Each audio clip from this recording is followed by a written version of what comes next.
Shut up, Dad. Nobody cares for you.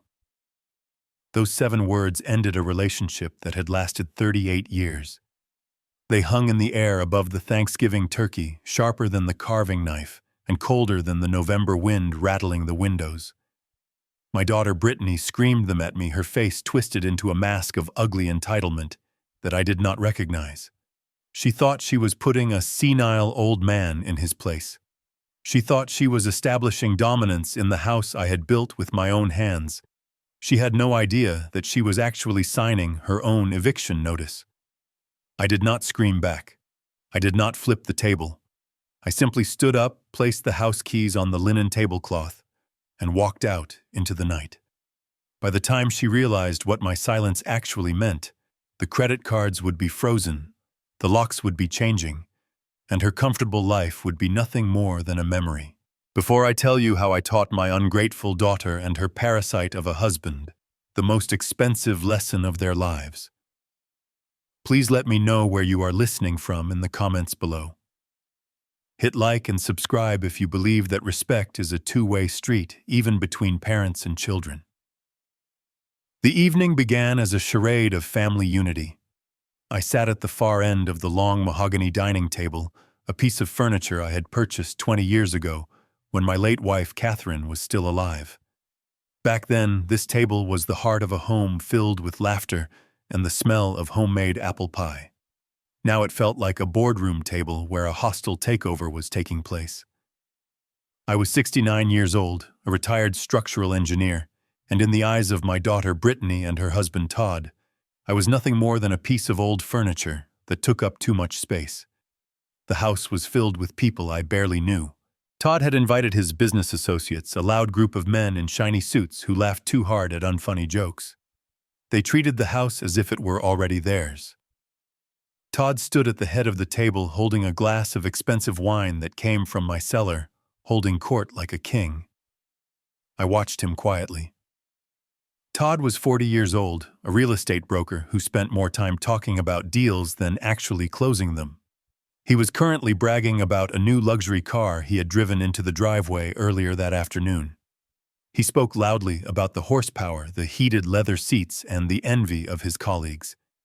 He neglected to mention that the lease was under my name, signed through the family limited liability company I managed. He neglected to mention that he couldn't even qualify for a loan for a used bicycle with his own credit score. Brittany sat next to him, preening like a peacock. She was wearing a dress that cost more than my first car bought with a supplementary credit card attached to my primary account. She laughed at Todd's stories, her eyes scanning the room to make sure everyone was admiring them. To them, I was invisible. I was just the old man who paid the bills, the ghost in the machine who ensured the lights stayed on and the fridge stayed full. The disrespect was not new, but tonight it felt heavier. It was in the small things. They had not set a place for me at the center. They had placed me at the very edge near the kitchen door, where the draft from the hallway hit my back. When I asked for the cranberry sauce, Todd pretended not to hear me, continuing his monologue about the crypto market. When I tried to speak to my grandson Leo, who sat opposite me looking miserable, Brittany interrupted. Leo was 17, a smart kid with kind eyes, the only one in this room who seemed to have a soul. He looked down at his plate, embarrassed by his parents' behavior. I caught his eye and gave him a small, reassuring nod. But he just looked away, shrinking into his hoodie. It broke my heart to see him so defeated. The dinner progressed, and the noise level rose with the amount of wine consumed. I ate my dry turkey in silence, plotting my escape to the library, where I could read in peace. But Todd had other plans. He tapped his spoon against his wine glass, demanding silence. The room fell quiet. He stood up, flashing that salesman smile that never reached his eyes. He made a toast to family, to success, and to the future. Then he turned his gaze toward me. The predator had spotted its prey. Todd cleared his throat and addressed the room, but his words were aimed like a weapon at me. He said that he and Brittany had been working on an incredible opportunity. He talked about the future of finance, about a new digital currency platform that was guaranteed to triple returns in 6 months. It was a classic pyramid scheme pitch wrapped in buzzwords and false promises. I had been an engineer for 40 years. I knew that structures built on weak foundations always collapsed. Todd finished his speech and looked directly at me. He said loud enough for everyone to hear that they needed a seed investment of $50,000 to secure their position as platinum founders. He said it was a small amount for me considering my savings, and it would be a way for me to finally support their dreams properly. The room went silent, waiting for the old man to open his checkbook. This was not a request. It was a public demand. They were banking on my social awkwardness, thinking I would be too embarrassed to say no in front of guests. They were wrong. I wiped my mouth with my napkin and placed it neatly on the table. I looked Todd in the eye and spoke clearly. I told him that I had reviewed the prospectus he had left on the kitchen counter. I told him that the business model was unsustainable and highly risky. I told him that I would not be investing my retirement funds into a venture that had no regulatory oversight. I kept my voice calm, professional, and firm. I did not insult him. I simply stated facts. The humiliation on Todd's face was instant. He turned red, his smile vanishing. He tried to laugh it off, saying that I was just old-fashioned and didn't understand the modern economy. But I didn't let it slide. I told him that mathematics does not change with fashion. A bad investment is a bad investment. That was when Brittany snapped. She slammed her hand down on the table, rattling the silverware. The sound echoed like a gunshot. She stood up, her face flushed with wine and rage. She looked at me with pure hatred. "Shut up, Dad." The words came out as a shriek. "Nobody cares for you. Nobody cares about your outdated opinions. You are just a guest here. You eat our food, you take up space, and when we try to build a future, you drag us down. If you don't want to help, then keep your mouth shut and go to your room. Do not embarrass my husband in his own house." The silence that followed was absolute. The guests looked down at their plates, suddenly very interested in the mashed potatoes. Leo gasped audibly. I sat there frozen. It wasn't the anger that stunned me. It was the ownership. His own house. She had said it with such conviction. She truly believed that this house, the one I bought in 1985, the one I paid off through decades of 60-hour work weeks, the one where I nursed her mother through cancer, belonged to Todd. In her mind, I was the intruder. I was the squatter. My heart hammered in my chest, a dull, heavy thud. I looked at my daughter. I looked for the little girl I used to carry on my shoulders. I looked for the young woman I had walked down the aisle. She was gone. In her place was a stranger consumed by greed and delusion. I realized then that no amount of logic, no amount of love, and no amount of money would ever be enough. They would drain me dry until I was a husk, and then they would complain that I didn't leave enough dust behind. Something inside me shifted. It was a mechanical click, like a lock snapping into place. The engineer in me took over. The structure was compromised. It was time to condemn the building. I did not shout. I did not cry. I did not argue back. I slowly pushed my chair back.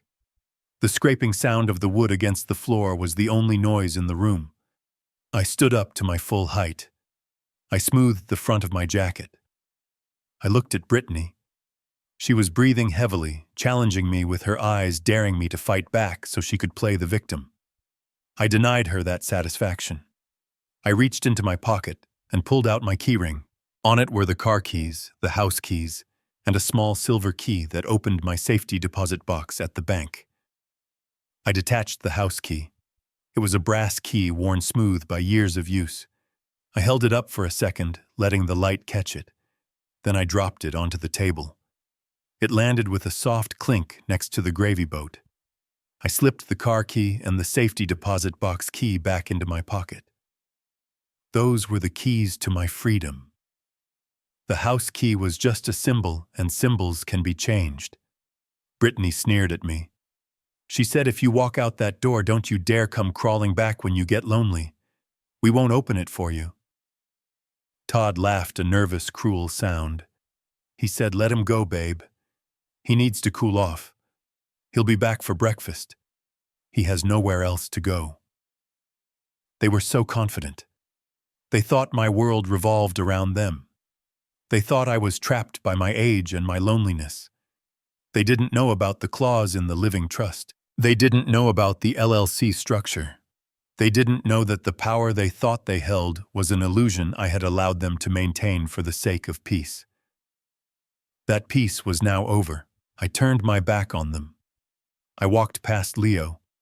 I paused for a fraction of a second and placed a hand on his shoulder. I squeezed it gently, a silent message that this was not about him. He looked up at me with tears in his eyes, but he stayed silent. He was smart. He knew to stay down when the bombs were falling. I walked out of the dining room down the hallway lined with photos of a family that no longer existed. I opened the heavy oak front door. The cold air hit my face sharp and cleansing. It felt like oxygen after years of holding my breath. I stepped onto the porch and pulled the door shut behind me. I didn't slam it. I closed it firmly with a definitive click. I walked to my truck, the Ford F-150 that Todd called a junker. I climbed in the leather seat, cold against my back. I started the engine. As I pulled out of the driveway, I looked back at the house. The windows were glowing with warm yellow light. Inside, they were probably toasting their victory. They were probably laughing at the old man who had thrown a tantrum and left. They had no idea that the clock had just started ticking. I drove toward the city lights. I wasn't going to a motel. I wasn't going to sleep in my car. I drove straight to the Marriott downtown. I walked to the front desk and handed the concierge my black card. I told him I needed the presidential suite for a month. He looked at my casual clothes but swiped the card. It was approved instantly. As I took the elevator up to the top floor, I pulled out my phone. I had one call to make. It wasn't to apologize. It was to my lawyer, Leonard. It was time to initiate the protocol we had drafted 5 years ago. It was time to remind my daughter who actually owned the roof over her head. The dinner was over. The eviction had begun. The morning sun hit the floor-to-ceiling windows of the presidential suite at exactly 7 o'clock. For the first time in 20 years, I did not wake up to the sound of my daughter screaming at her husband or the heavy bass of my grandson's video games shaking the ceiling. I woke up to absolute golden silence.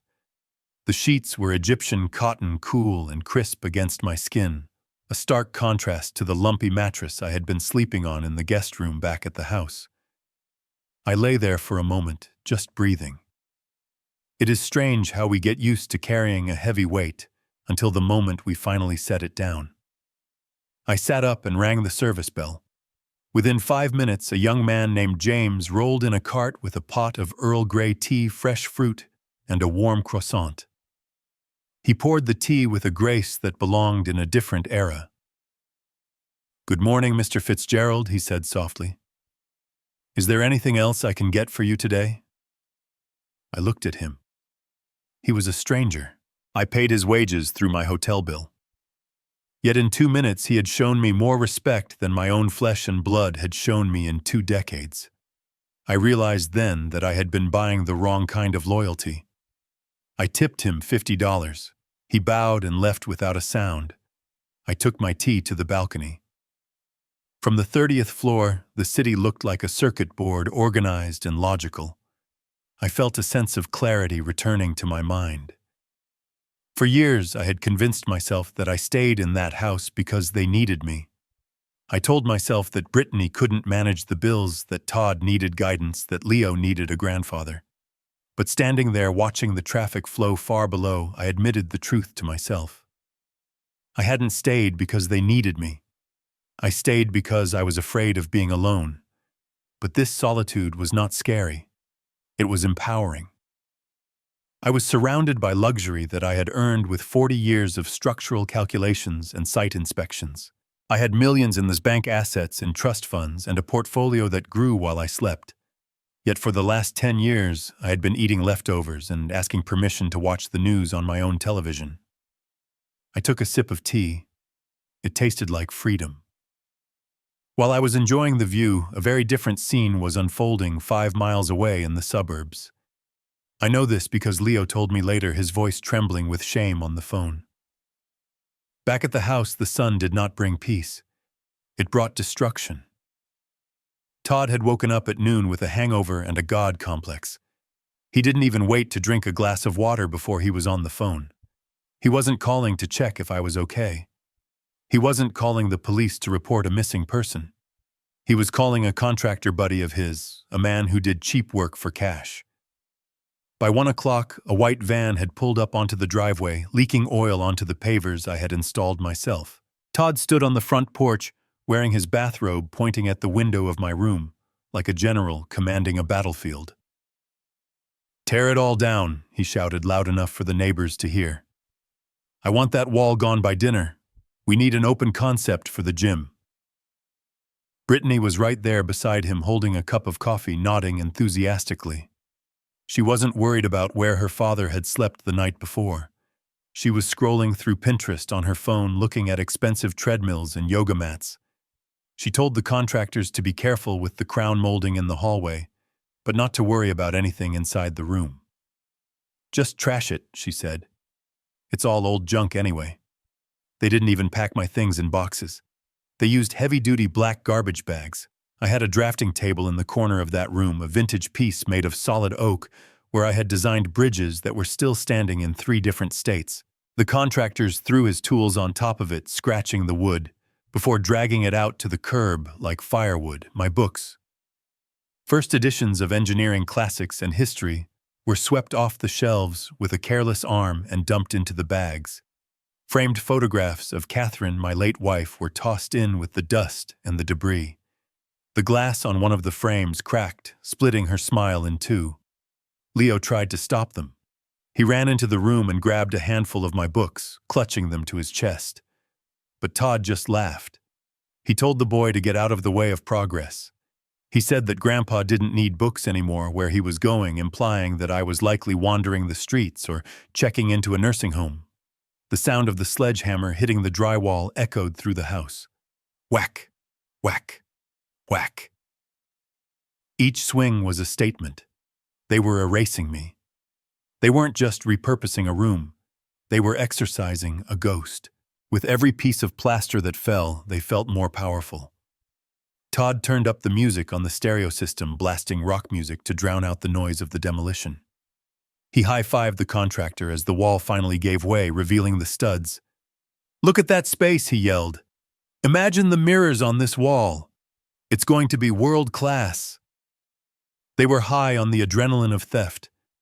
They truly believed that because I had walked out, the house had magically transferred to them. They thought that possession was 9/10 of the law. They didn't understand that the law is written on paper, not on drywall. While they were celebrating their new gym, destroying the sanctuary of the man who paid for the roof over their heads, I was sitting in a leather armchair at the Marriott, opening my laptop. I logged into the bank portal. I saw the pending transaction for the contractor's deposit on the joint credit card. $5,000. Todd hadn't even used his own money to destroy my room. He had used mine. I watched the screen for a moment. My finger hovered over the mouse. I could have stopped it right then. I could have called and screamed. But I didn't. I remembered the look on Brittany's face when she told me to shut up. I remembered the sound of the house key hitting the table. I let the transaction sit there for a moment, pending. Let them have their fun. Let them tear down the wall. Let them buy the equipment. The higher they climbed, the harder the fall would be. I closed the laptop and ordered a steak for lunch. The demolition of my room was just the opening act. The real show was about to begin, and I had the best seat in the house. 2 hours after the dust had settled from the demolition of my bedroom, Brittany decided that destroying my sanctuary was hard work that deserved a reward. She did not clean up the mess. She did not check on her son Leo, who was hiding in his room. Instead, she grabbed her purse, checked her makeup in the hallway mirror, and drove straight to the most expensive shopping district in the city. She needed to feel the rush of spending money, a dopamine hit that she had been addicted to since she was a teenager. But this time she felt even more entitled. In her mind, she was finally the matriarch of the estate. She parked her car in the valet zone of the luxury department store, tossing the keys to the attendant without even looking him in the eye. She walked through the revolving glass doors like she owned the building, her heels clicking rhythmically against the polished marble floor. She headed straight for the designer handbag section, a place where the air smelled of expensive leather and desperation. Brittany had her eye on a specific handbag for months. It was a limited edition piece crafted from Italian leather with a price tag of $5,000. Before today, she would have hesitated. She would have worried about me seeing the bill on the monthly statement. But today she felt invincible. She waved a sales associate over a young woman named Sarah, who looked tired but forced a polite smile. Brittany didn't return the smile. She simply pointed at the bag behind the glass display and demanded to see it.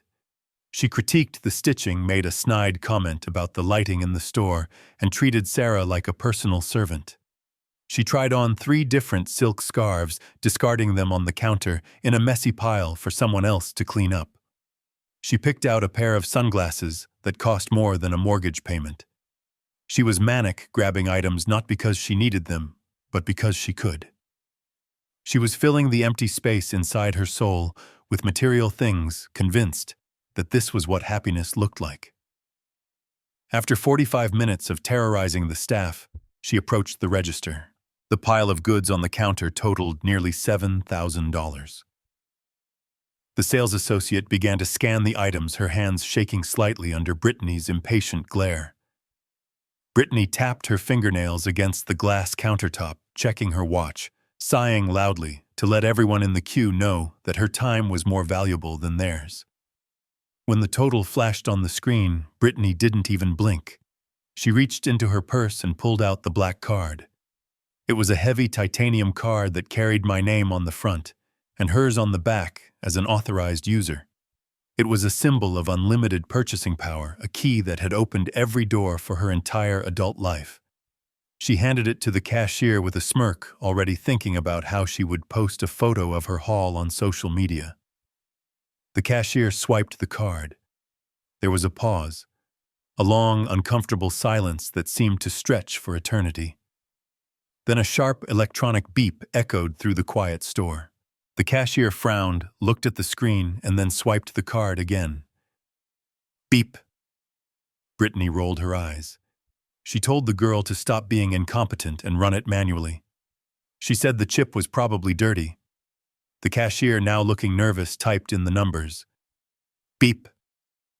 The message on the register was flashing in bright red letters.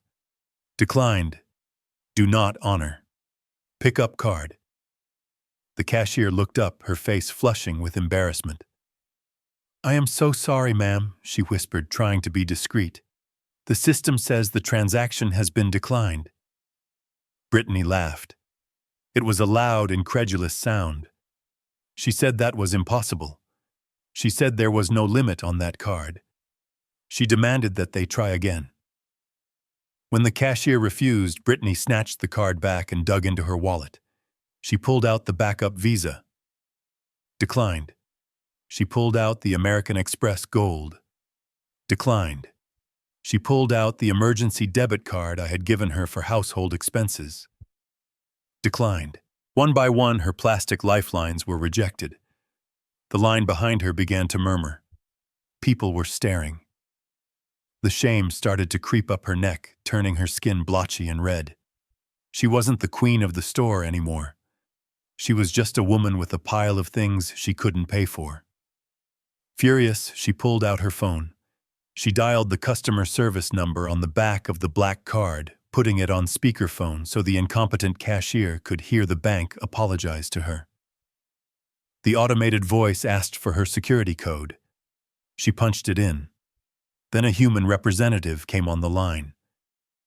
Brittany started screaming immediately. She demanded to know why her cards were not working. She threatened to sue the bank. She threatened to move our millions to a competitor. The representative waited for her to stop to take a breath. Then, in a calm, professional voice that was amplified through the speaker for everyone to hear, he delivered the news. "Ma'am, the primary account holder, Mr. Warren Fitzgerald, contacted us 2 hours ago. He has reported all cards associated with this account as lost or compromised. He has explicitly removed you as an authorized user on all credit and debit lines. We have been instructed to cancel these cards immediately. Furthermore, since you are currently attempting to use a card that has been reported as invalid, I am required to ask you to hand the card over to the merchant to be destroyed." The silence in the store was deafening. The sales associate reached out her hand. "I will need to take that card, ma'am," she said, her voice gaining a little bit of strength. Brittany looked at the phone, then at the card, then at the people staring at her. Her reality was fracturing. It wasn't just a technical glitch. It was a surgical strike. I hadn't just cut her off. I had humiliated her in her temple of worship. But instead of accepting defeat, Brittany doubled down. She threw the phone into her purse and started screaming. She accused the cashier of conspiring against her. She swiped the pile of silk scarves off the counter, sending them fluttering to the floor. She screamed that she was Brittany Fitzgerald, that her father would have their jobs, that this was a mistake. She grabbed the handbag, clutching it to her chest, like a shield refusing to let go. The store manager, a stern woman who had seen everything, did not hesitate. She signaled to the 2 uniformed security guards standing by the entrance. They moved in quickly. One of them gently but firmly removed the handbag from Brittany's grip. The other took her by the elbow. "Let go of me," she shrieked, her voice cracking. "Do you know who I am?" The guard didn't answer. He simply guided her toward the exit. She dragged her feet, creating a scene that would be talked about in that store for years. Passers-by on the street stopped to watch as the woman who had walked in like royalty was escorted out like a common shoplifter. They left her on the sidewalk, flushed, crying, and empty-handed. The automatic doors slid shut, locking her out of the world she thought she belonged to. She stood there, clutching her phone, staring at her reflection in the glass display window. For the first time, she didn't see a wealthy heiress. She saw a terrified, middle-aged woman with no job, no money, and no credit. She tried to call me again. It went straight to voicemail. She realized then that the silence from her father wasn't passivity. It was a wall, and she had just crashed into it at full speed. This was only the first domino, and she was already breaking. While Brittany was being escorted off the premises of the department store, her husband Todd was cruising down the interstate, blissfully unaware that his world was about to implode. He was behind the wheel of the obsidian black luxury sedan that I had leased through my company 3 months ago. Todd loved that car more than he loved his wife. To him, it wasn't just a vehicle. It was his identity. It was the armor he wore to convince the world he was a titan of industry rather than a mediocre real estate broker drowning in secret debt. He was on his way to meet Mr. Sterling, a venture capitalist from New York, who was looking to buy a $10 million property. This was the deal that Todd believed would save him. He had spent the morning rehearsing his pitch, checking his teeth in the rearview mirror, and practicing his winning smile. He was doing 80 miles an hour in the fast lane, blasting motivational podcasts, feeling like the king of the road. He was 5 minutes away from the restaurant where the meeting was scheduled to take place. He picked up his phone to call Mr. Sterling's assistant to confirm his arrival. He wanted to make an entrance. He wanted the valet to park this beast right in front of the door. But as he merged onto the exit ramp, the car made a sound Todd had never heard before. It wasn't a mechanical grinding or a sputter. It was a series of sharp electronic chimes, the kind of sound a computer makes when it encounters a fatal error. Suddenly, the gas pedal went dead under his foot. The engine cut out completely. The power steering locked up, turning the wheel into a heavy, unmovable stone. The car began to coast, losing speed rapidly. Panic spiked in Todd's chest. He pumped the gas pedal. Nothing. He hit the start button.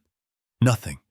He managed to wrestle the heavy car over to the shoulder of the off-ramp, narrowly avoiding a collision with a delivery truck. He came to a stop halfway onto the grass, the car looking like a beached whale. Todd cursed loudly, slamming his hands against the leather steering wheel. He couldn't be late. Not today. He looked at the dashboard. The digital screens, which usually displayed navigation and entertainment, had turned a menacing shade of red. A message scrolled across the main display in bold capital letters. Access denied. Lease agreement terminated. Remote immobilization active. Please exit the vehicle. He stared at the words, his brain struggling to comprehend them. Remote immobilization. He knew that technology existed for subprime borrowers, for people with bad credit, who bought used cars from shady lots. But this was a six-figure German engineering marvel. This wasn't supposed to happen to him. He tried to open the door, but the electronic locks were engaged. He was trapped. He had to manually override the latch, scrambling out of the car like a rat escaping a sinking ship. He stood on the side of the highway, cars whizzing past him at 70 miles an hour, creating a wind that messed up his carefully styled hair. He pulled out his phone to call the leasing company, ready to scream at some low-level employee. But before he could dial, a shadow fell over him. A large flatbed tow truck had pulled up behind him. It wasn't a roadside assistance vehicle. It was an asset recovery unit, a repo truck. The driver, a burly man with tattoos on his neck and a face that had seen too many fights, stepped out. He didn't ask if Todd was okay. He didn't offer to jumpstart the battery. He simply walked to the front of the luxury sedan and checked the VIN number against his clipboard. Todd ran over, waving his arms. "Hey, what do you think you are doing? Do not touch this car. It is just a computer glitch. I have a meeting in 5 minutes." The driver didn't even look up. He said, "I have a repo order here authorized by the owner, Mr. Warren Fitzgerald. The order states immediate seizure of the asset due to breach of contract and unauthorized use. Step away from the vehicle, sir." Todd froze. The name hit him harder than the traffic noise. Warren. He realized instantly that I hadn't just left the house. I was dismantling his life bolt by bolt. But Todd's ego was too big to accept reality. He tried to physically block the driver from hooking up the chains. He shouted that he was going to call the police, that this was theft. The driver just laughed, a dry, humorless sound, and told Todd that if he didn't move, he would be moved. And then the worst possible thing happened.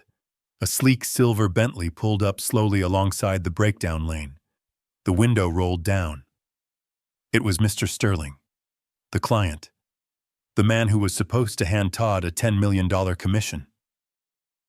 Mr. Sterling looked at the repo truck. He looked at the luxury sedan being hoisted onto the flatbed. And he looked at Todd, who was standing there in a suit, sweating, red-faced, arguing with a repo man on the side of the highway. Todd tried to salvage it. He ran over to the Bentley, putting on a desperate fake smile. "Mr. Sterling?" he stammered. "So sorry. Slight technical difficulty. My assistant messed up the paperwork. I will hop in an Uber and meet you at the restaurant in 10 minutes. Mr. Sterling didn't unlock his doors. He looked at Todd over the top of his sunglasses with a mixture of pity and disgust. He said, "Todd, I do business with professionals. Professionals pay their bills. If you can't manage a car lease, you certainly can't manage my portfolio." The window rolled up. The Bentley accelerated away, merging seamlessly back into traffic, taking Todd's future with it. Todd stood there for a long time, watching the repo truck drive away with his status symbol. He was left standing in the grass, inhaling exhaust fumes. He had to call an Uber. It took 20 minutes to arrive. It was a rusted sedan that smelled of stale cigarettes and fast food. Todd squeezed into the back seat, his expensive suit rubbing against the stained upholstery. The humiliation was total. He wasn't the master of the universe. He was a middle-aged man, with no car, no deal, and no dignity, being driven home by a stranger. By the time Todd got back to the house, Brittany was already there. She was sitting at the kitchen table, surrounded by the debris of her failed shopping trip, her mascara running down her face. Todd walked in, slamming the door so hard the windows rattled. He threw his jacket on the floor. They looked at each other. Two spoiled children who had suddenly been told that recess was over. But instead of introspection, instead of realizing that their greed had caused this, a dangerous chemical reaction occurred. Their shame turned into toxic rage. They didn't see my actions as a wake-up call. They saw them as an act of war by a senile tyrant. Todd started pacing the room, his face purple. He screamed that I had lost my mind. He said that no sane father would humiliate his children like this. He said that I was clearly mentally unstable, that I was spending their inheritance on hotel rooms and vindictive games. Brittany nodded, her eyes narrowing. She wiped her face. She said that I was out of control. She said that I was a danger to myself and to the family estate. The idea formed between them, dark and seductive. If I was mentally incompetent, then I couldn't control my money. If I was declared unfit, then they would be appointed as my guardians. They wouldn't have to ask for money anymore. They would control it all. Todd stopped pacing.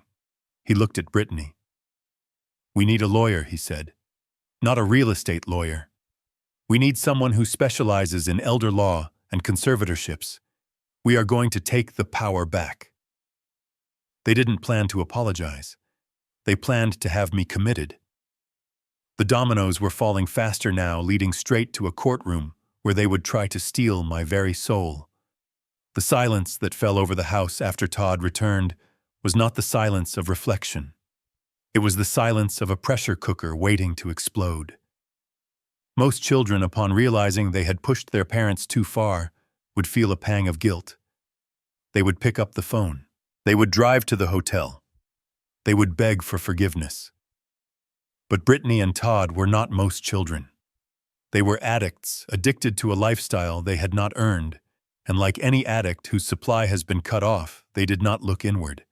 They looked for a new dealer, or in this case, a way to steal the supply. They sat at the kitchen table, the air thick with tension and unsaid accusations. Todd was still red-faced from the humiliation on the highway. Brittany was still wiping away mascara streaks from her scene at the department store. They were cornered animals, and cornered animals do not negotiate. They bite. Todd was the first to speak. His voice was low, trembling with a mix of rage and calculated malice. He said that I was out of control. He said that no rational man would cancel his daughter's credit cards or tow his son-in-law's car. He slammed his hand on the granite countertop, the very granite I had paid for. He shouted that I was clearly not in my right mind. He used the word senile. Then he used the word dementia. And finally, he used the word that would become their weapon of choice: conservatorship. Brittany looked up, her eyes widening. The word hung in the air, heavy and seductive. She knew what it meant. She had seen it on the news stories of celebrities and wealthy elderly people whose lives were taken over by their families for their own protection. It was a legal nuclear option. If they could convince a judge that I was mentally incapacitated, that I was a danger to himself and my assets, the court would strip me of my rights. I would no longer be Warren Fitzgerald, the engineer and investor. I would be a ward of the state. And they, my loving family, would be appointed as the guardians of my fortune. They didn't call the family attorney Leonard. They knew Leonard was loyal to me, a shark who would smell their blood in the water. Instead, Todd went to his laptop and searched for a different kind of lawyer. He looked for someone hungry, someone with flexible morals and a low retainer. They found a man named Gary, whose office was located in a strip mall between a dry cleaner and a vape shop. His billboard promised aggressive representation for difficult family matters. He was the kind of lawyer who chased ambulances, but today he would be chasing a hearse that hadn't even arrived yet. They scraped together the last of their cash, emptying the emergency jar in the pantry and taking cash advances from the few credit cards of their own that weren't maxed out. They drove to Gary's office in Brittany's car, the only vehicle left in the driveway. The office smelled of stale coffee and cheap cologne. Gary listened to them with a predatory gleam in his eyes. He didn't ask for medical records. He didn't ask for proof of my decline. He only asked how much the estate was worth. When Todd mentioned the portfolio value, the house, and the trust, Gary smiled. It was a smile that showed too many teeth. Then the storytelling began. Brittany, my own daughter, sat in that dingy office and wove a tapestry of lies that would make a fiction writer blush. She told the lawyer that her father had been acting strangely for months. She said I was forgetting names, getting lost in my own house, and having violent outbursts. She told him that I had disappeared without warning, checking into an expensive hotel to squander the family inheritance on who knows what. She painted a picture of a confused, vulnerable old man who was being taken advantage of by the world, a man who needed to be saved from himself. Todd chimed in, adding layers to the fabrication. He claimed that I had made reckless financial decisions recently, citing the cancellation of the car lease as proof of my erratic behavior. He said I was paranoid, cutting off contact with the people who loved me most. He twisted my discipline into disorder. He twisted my boundaries into symptoms. They turned my strength into a diagnosis. The lawyer nodded, taking notes on a yellow legal pad. He told them that this was a classic case. He said they needed to file an ex parte petition for emergency conservatorship. It was a special legal maneuver that allowed them to go before a judge quickly, often, without the subject of the petition even being present, if they could prove there was immediate danger to the estate. He told them that if they did this, they could freeze my accounts within 48 hours. They could take control of the bank logins. They could force me to return home or move me into a facility of their choosing. Brittany hesitated for a fraction of a second. Perhaps deep down a tiny spark of conscience flickered. But then she remembered the declined credit card. She remembered the security guard escorting her out. She remembered the feeling of being powerless. She looked at Todd, and then she looked at the lawyer. She picked up the pen. She signed the affidavit. In that document, she swore under penalty of perjury that Warren Fitzgerald was suffering from severe cognitive decline and was at immediate risk of financial ruin. She swore that she was acting solely out of love and concern for her father's well-being. It was the ultimate betrayal. The shut-up dad at the dinner table was an emotional outburst. This was a cold, calculated execution. She wasn't just telling me to be quiet anymore. She was trying to legally silence me forever. Todd signed next, his hand steady. He was already spending the money in his head. He was imagining the look on my face when I tried to buy breakfast and realized that he was the one holding the purse strings. They left the lawyer's office feeling triumphant. They didn't see themselves as villains. They convinced themselves they were heroes. They told each other that they were doing this for me, that I was too old to handle that much money, that I would thank them later. It is terrifying how easily the human mind can justify evil when greed is the driver. While they were filing the paperwork at the courthouse, paying the expedited fees to get a hearing on the docket for the very next morning, I was sitting in the library of the hotel reading a book on Roman history. I was reading about Caesar and Brutus. I didn't know that my own Brutus was currently standing in front of a court clerk handing over a file that declared me insane. I didn't know that the clock was ticking down to a showdown that would take place in a courtroom, a battle not just for my money, but for my freedom and my dignity. They drove home celebrating with a bottle of cheap wine they bought at a gas station. They toasted to the future, to the conservatorship, to the new gym, to the end of the old man's reign. They went to sleep that night with smiles on their faces, dreaming of power. They had no idea that by filing that petition, they hadn't trapped me. They had walked directly into the crosshairs of a man who had spent 40 years ensuring that buildings did not collapse under pressure. They thought I was a crumbling structure. They were about to find out that I was made of steel. The knock on the door of my hotel suite came late that evening. It was not the firm professional rap of room service or housekeeping. It was a hesitant, rhythmic tapping barely audible over the hum of the city air conditioning. I checked the peephole and felt my heart drop into my stomach. Standing in the hallway looking over his shoulder, as if he were being hunted, was my grandson Leo. He was wearing a dark hoodie pulled low over his face and a backpack that looked too heavy for his slumped shoulders. I unlocked the door and pulled him inside quickly, checking the corridor before engaging the deadbolt. Leo looked like a fugitive. His eyes were red-rimmed and swollen. He was breathing hard, as if he had run all the way from the suburbs. I didn't ask him how he got here. I didn't ask if his parents knew. I simply pulled him into a hug. For the first time in days, the armor I had built around myself cracked. This boy, shaking in my arms, smelled of rain and teenage anxiety. He was the collateral damage I had tried so hard to avoid, but war has a way of finding everyone. "Come in, Leo," I said softly. "You are safe here." I led him to the sitting area and poured him a glass of water. He drank it in one gulp, his hands trembling so much that water spilled onto his jeans. He put the glass down and looked at me with a desperation that frightened me. "Grandpa," he whispered, his voice cracking. "You have to leave.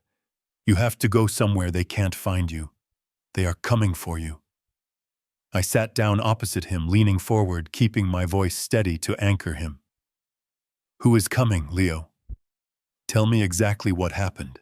He took a deep breath, wiping his nose with his sleeve. He told me about the scene in the kitchen after they returned from the lawyer's office. He told me he had been listening from the top of the stairs, hidden in the shadows of the landing, while his parents drank cheap wine and plotted the destruction of my life. They said, "You have dementia, Grandpa." Leo started to cry again, the tears flowing freely now. Mom signed a paper. She swore to a lawyer that you don't know who you are anymore. She said you get lost in the house. She said you are violent. They are going to a judge tomorrow morning. They want to get an emergency order to lock you up. They want to put you in a facility called Shady Pines until they can figure out the money. I felt a cold rage spread through my veins. Shady Pines was a state-funded warehouse for the forgotten, a place where the elderly were medicated into oblivion. That was their plan for me. Not just to take my money, but to erase my mind, to drug me until their lies became my reality. I looked at Leo. He was terrified that his grandfather was actually losing his mind. He was looking at me, searching for signs of the sickness his mother had sworn to. "Leo, look at me." I waited until he met my gaze. "Do I look lost to you? Do I look like I don't know who I am?" He shook his head slowly. "No, Grandpa. You look like you always do. Sadder, maybe, but sharp." "I am not sick, Leo. Your mother and father are lying. They are lying because they are desperate. They spent money they didn't have, and now that I have cut them off, they are trying to steal what is left. It is a crime, Leo. What they are doing is perjury. It is fraud." Leo nodded, but he still looked helpless. "But how can we stop them? They have the papers. They have the lawyer. They said the judge will sign it because you aren't there to defend yourself. They said once they have the guardianship, they can take your phone, your computer, everything. They said nobody listens to a crazy old man." He was right. That was the terrifying efficiency of the legal system when weaponized by family. If I walked into that courtroom tomorrow without proof, it would be my word against theirs. And they were two while I was one. They had the narrative of the concerned children. I was the erratic runaway. I needed more than just my presence. I needed a silver bullet. I stood up and walked to my desk. I opened my leather briefcase, the one I used to take to site inspections.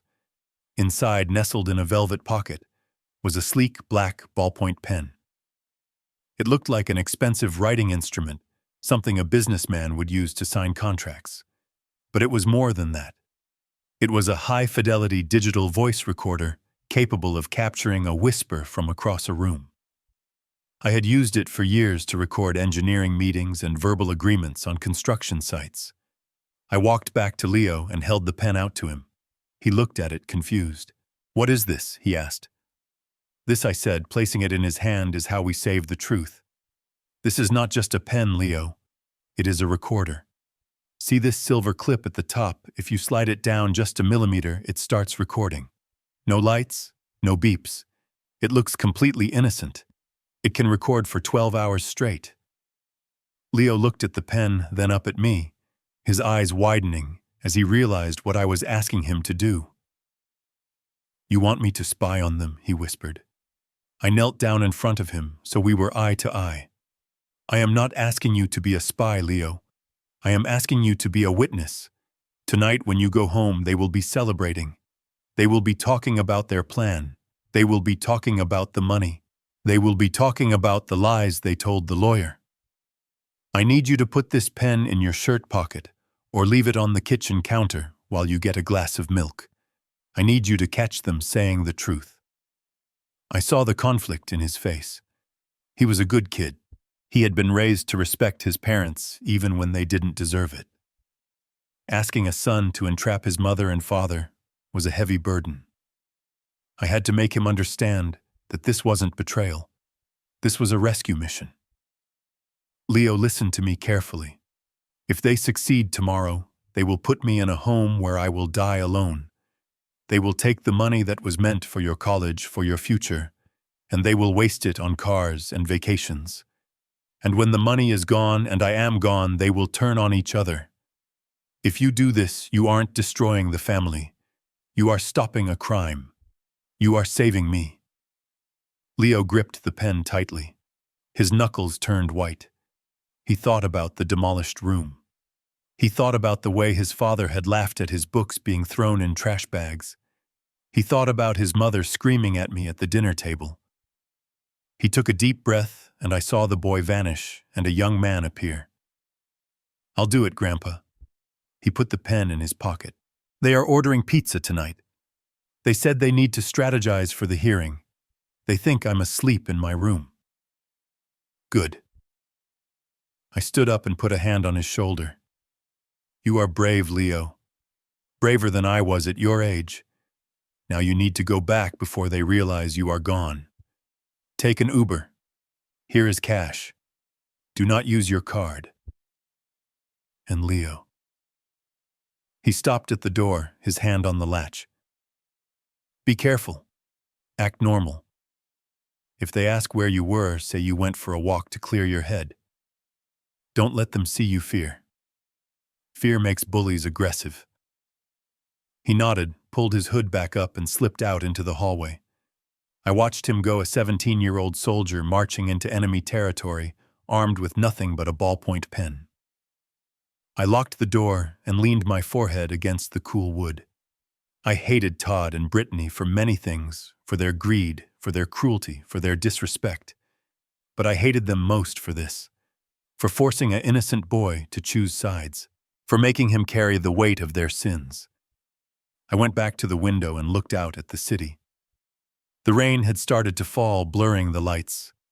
Tomorrow morning would be the battle. But tonight, the war was being fought in a kitchen in the suburbs where a digital recorder was about to capture the sound of a family destroying itself. I prayed that the battery would hold. I prayed that Leo's nerve would hold. And I prayed that the truth would be loud enough to wake up a judge. The trap was set. Now we just had to wait for the rats to walk into it. The morning sun had barely cleared the skyline when the peace of my sanctuary was shattered. I had expected them to make a move, but I had underestimated the theatricality of my daughter. I was sitting on the balcony finishing a call with my broker when the phone in the suite rang. It was the concierge, his voice tight with professional anxiety. "Mr. Fitzgerald, I apologize for the disturbance, but there are 2 police officers in the lobby. They are accompanied by a woman who claims to be your daughter. She is causing quite a scene, sir. She is shouting that you are being held against your will. We tried to stop them, but they are on their way up." I thanked him and hung up. I did not panic. Panic is for people who are unprepared. I walked to the mirror and adjusted my tie. I was wearing a charcoal 3-piece suit freshly pressed. I looked like a man ready for a board meeting, not a confused geriatric patient wandering in a fog. I had just enough time to place a file folder on the coffee table before the pounding started. It wasn't a knock. It was a demand for entry. "Open up, police." The voice was deep and authoritative. Behind it, I could hear Brittany's voice shrill and trembling, a performance she had likely rehearsed in the car. "Oh my God, break it down. He might be hurt. He doesn't know what he's doing. Please just get to him." I opened the door calmly. The hallway was filled with uniforms.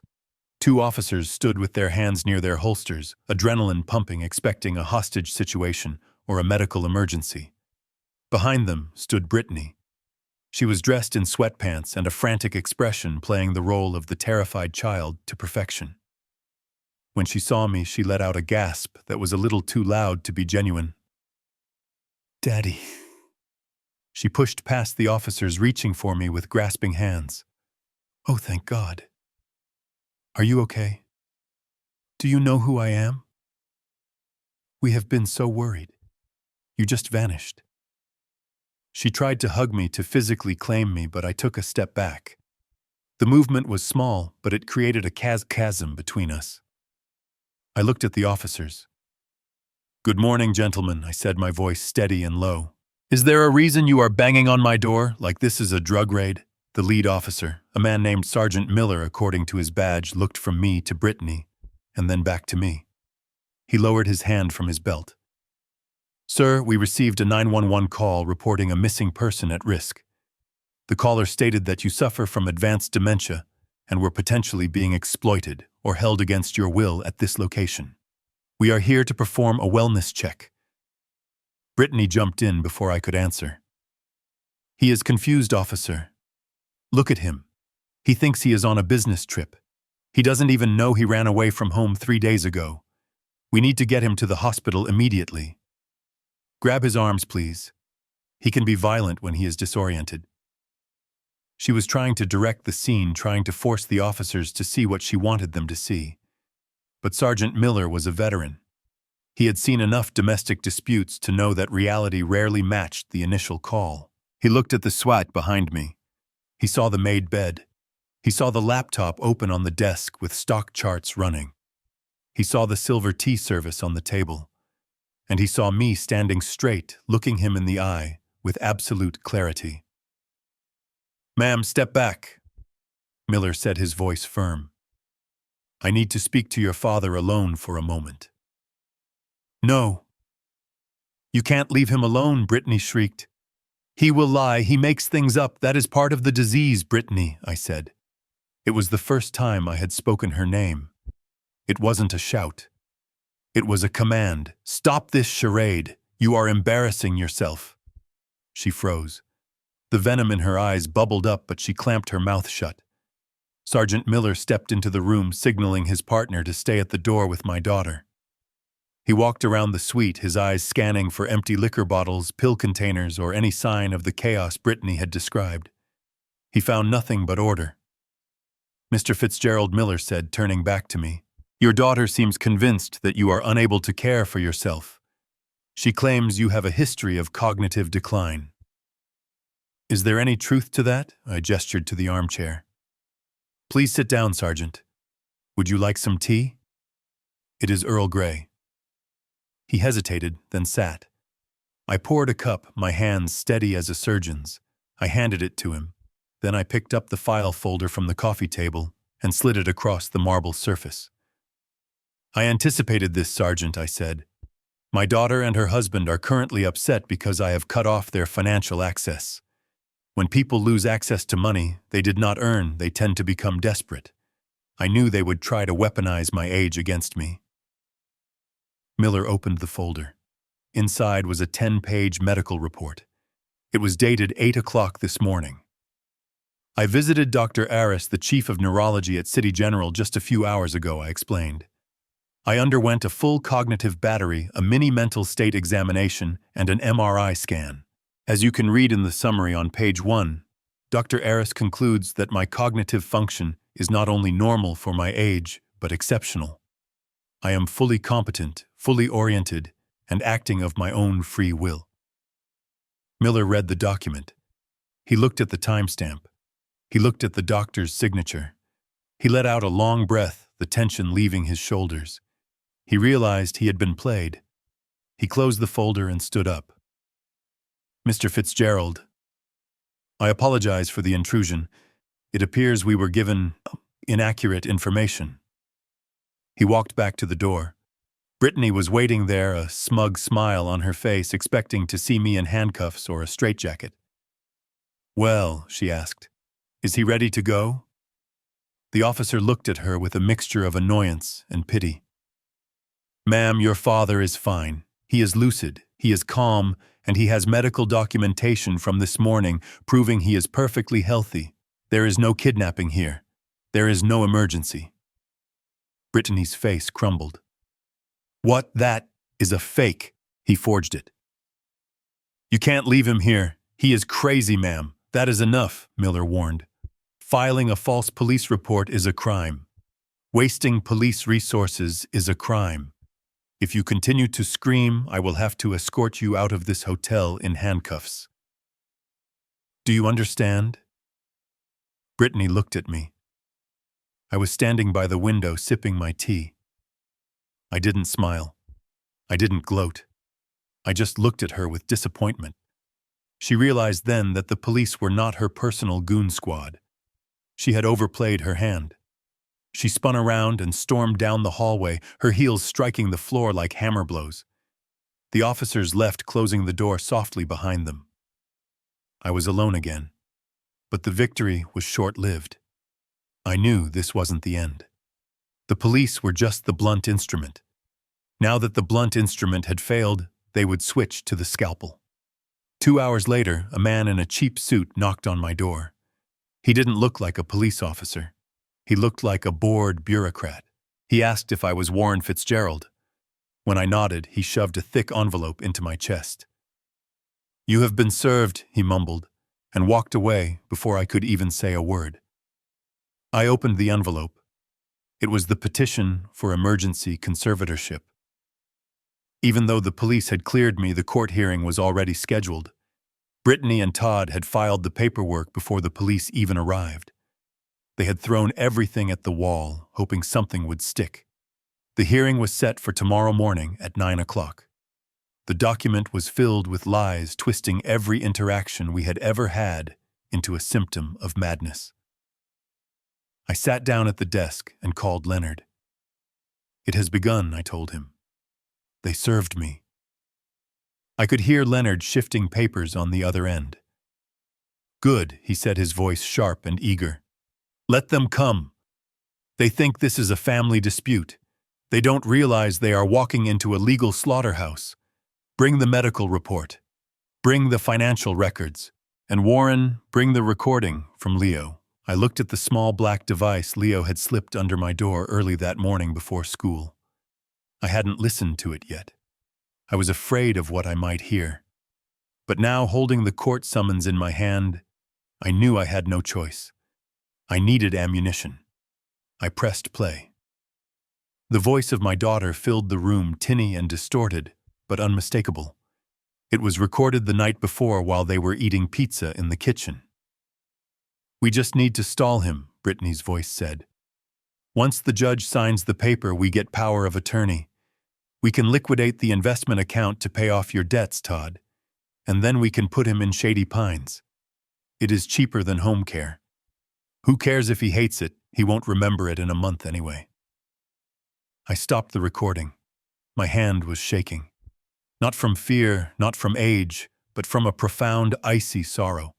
They were planning to sell my life to pay for their mistakes. They were planning to discard me like trash. The last trace of hesitation left my body. I wasn't fighting for my money anymore. I was fighting for my survival. I put the recorder in my pocket.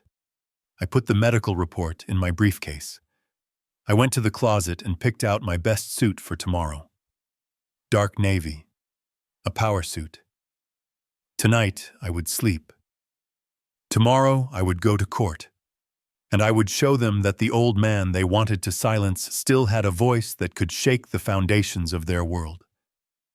The police had left, but the war had just been declared, and I was ready to bring the entire house down on top of them. The courtroom smelled of old wood floor wax and lies. I walked in at exactly 8:55, flanked by my attorney Leonard. I was wearing my Navy suit, the one I used to wear to close million-dollar infrastructure deals. I felt sharp, focused, and cold. Across the aisle, sitting at the plaintiff's table, was the performance of a lifetime. Brittany and Todd were already seated. My daughter, who just yesterday was screaming at police officers in a hotel hallway, had undergone a miraculous transformation. She was wearing a beige cardigan I had never seen before, no jewelry and minimal makeup. She looked tired, small, and utterly defeated. She was dabbing her eyes with a crumpled tissue, her shoulders shaking with silent, practiced sobs.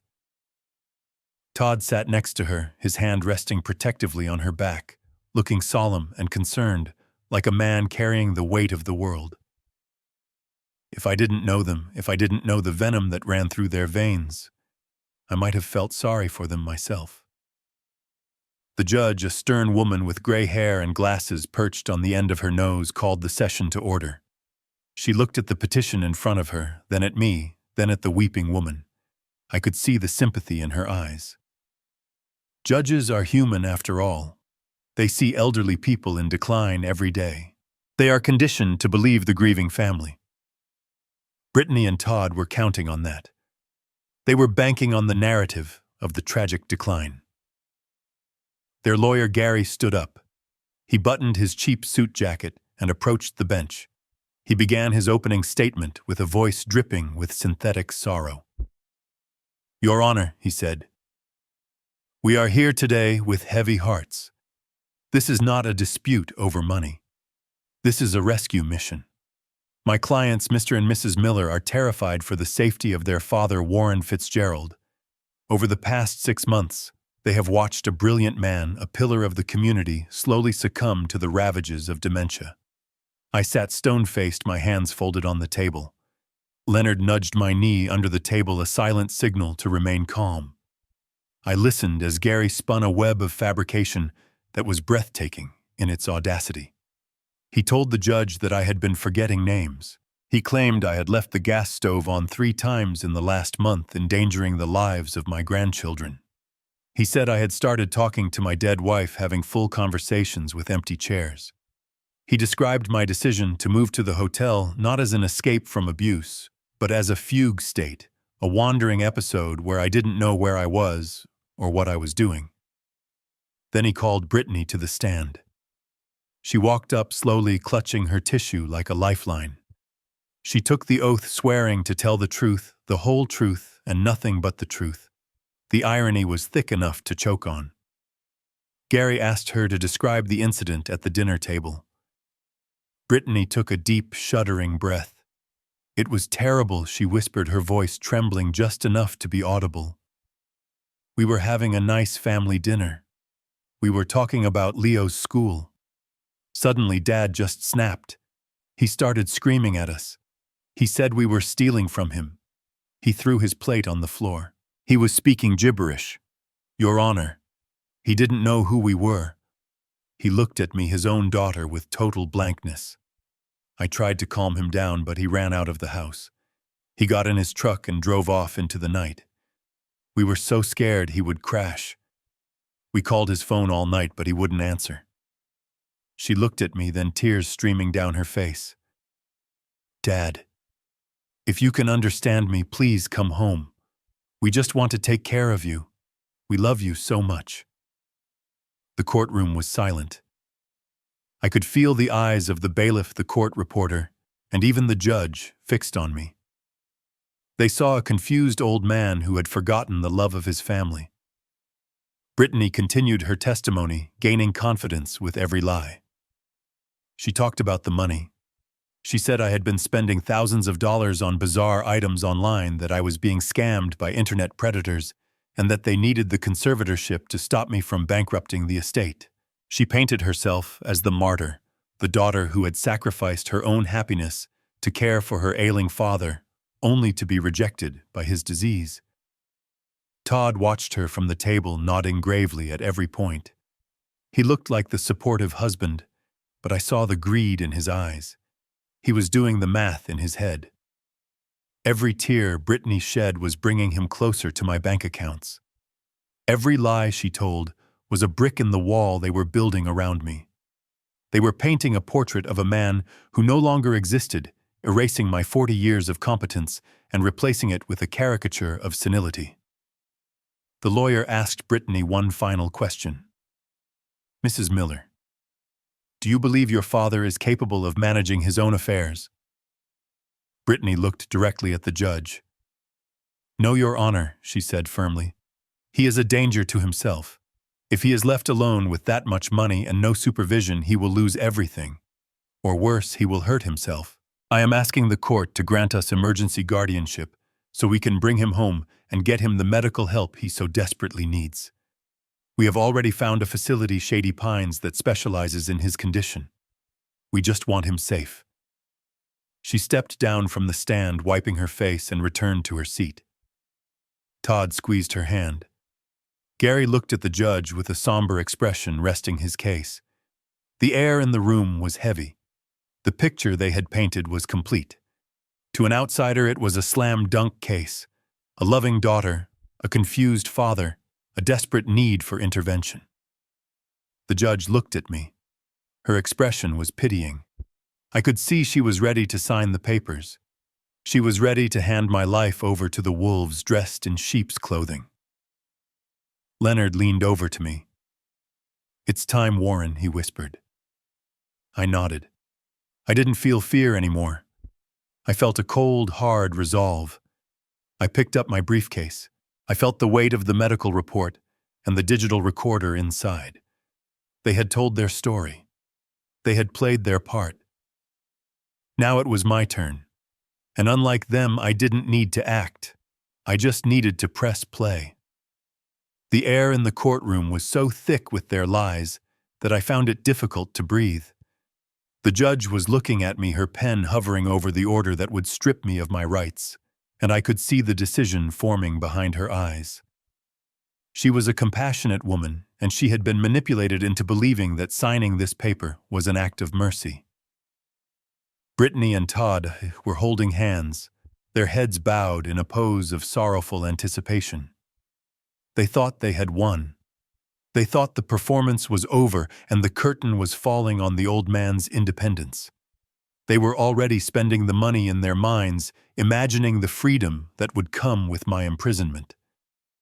My lawyer, Leonard, placed a hand on my forearm. His grip was firm, reassuring. He stood up slowly. He did not slam his fist on the table. He did not shout objection. He moved with the quiet lethality of a predator who knows the trap has already been sprung. He buttoned his jacket and approached the bench. "Your Honor," he said, his voice cutting through the heavy silence of the room. "Before you make a ruling that will irrevocably alter my client's life, we have one piece of evidence to submit. The petitioners have painted a vivid picture of a man losing his mind. They have described a father who is confused, paranoid, and a danger to himself. They have testified under oath that their only motivation is love and protection." Gary, the opposing lawyer, rolled his eyes. He stood up halfway, looking bored. "Your Honor, we have already heard the medical testimony. Unless Mr. Fitzgerald has a time machine to undo his dementia, I don't see what evidence could possibly change the fact that he needs help." Leonard ignored him. He reached into his briefcase and pulled out a small, sleek black object. It was the digital voice recorder disguised as a pen. He placed it gently on the wooden railing of the witness stand, right in front of the microphone that fed into the courtroom's main speaker system. "This recording was made last night." Leonard continued, looking directly at Brittany. "It was taken inside the petitioner's home in their kitchen at approximately 7 p.m. It documents a conversation between the two people who just swore on a Bible that they only want the best for their father." Brittany froze. Her tear-stained tissue paused mid-dab. Todd stiffened, his eyes darting from the pen to Leonard. They didn't know Leo had been in the house. They didn't know they had been recorded. But as Leonard pressed the play button, the blood drained from their faces so fast They looked like ghosts. The audio started with the sound of a pizza box being opened, the cardboard scraping against the granite counter. Then came the sound of wine being poured. And then, loud and clear, echoing off the high ceilings of the courtroom, came Todd's voice. It wasn't the somber, concerned voice he had used on the stand.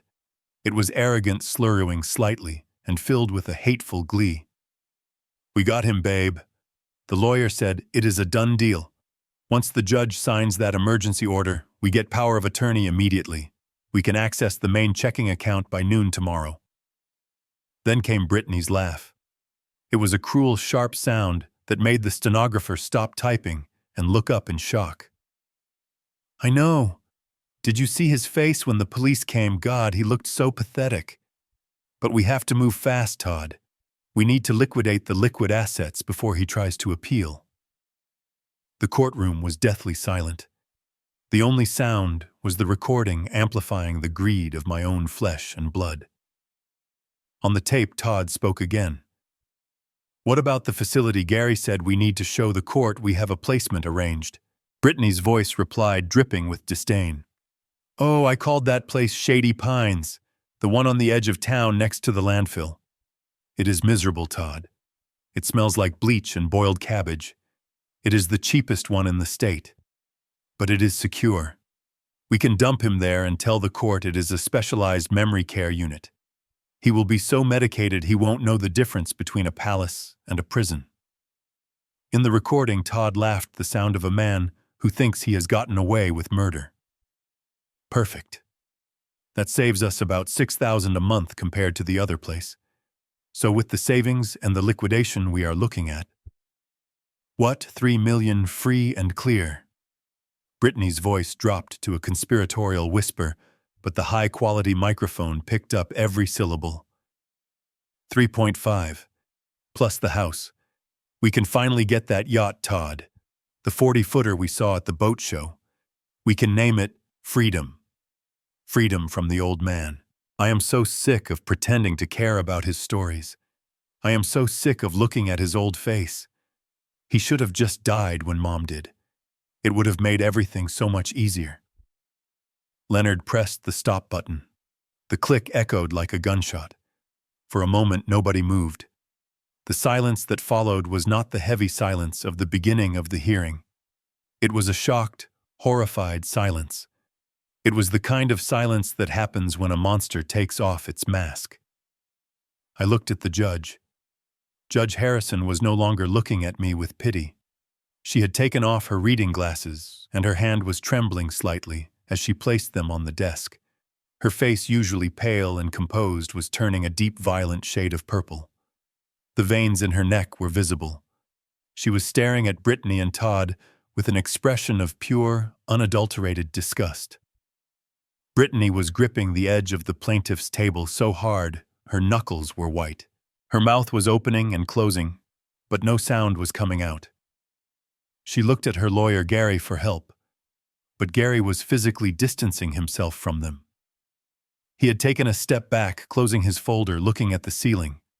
He knew his career would survive a loss, but it might not survive being part of a conspiracy to commit fraud and elder abuse. Todd tried to speak. "Your Honor," he stammered, his voice cracking.